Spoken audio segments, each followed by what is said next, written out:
चलले गोधन भैया हेरिया, चलले गोधन भैया हेरिया।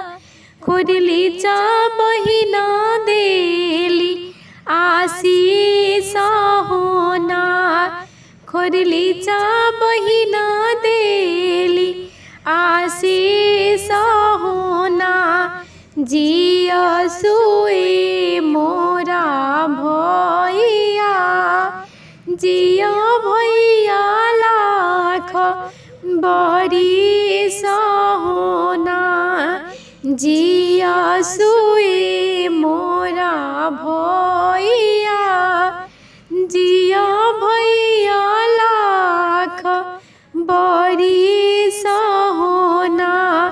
भैया के बढ़ो सिर पगिया, भाभी के बढ़ो सिर सिंदूर होना।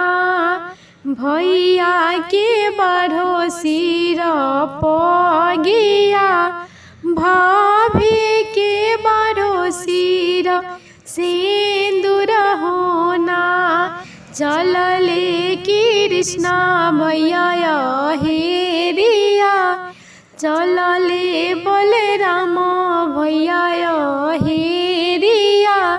सुभद्रा बहिना देली आशीष होना, सुभद्रा बहिना देली आशीष होना। जिया सुए मोरा भैया, जिया भैया लाख बरिस होना। जिया सुए मोरा भैया, जिया भैया लाख बरिस होना।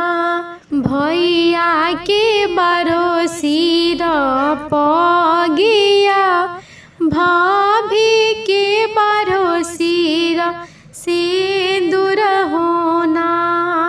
भैया के बरो सिर पगिया, भाभी के बरो सिर सिंदूर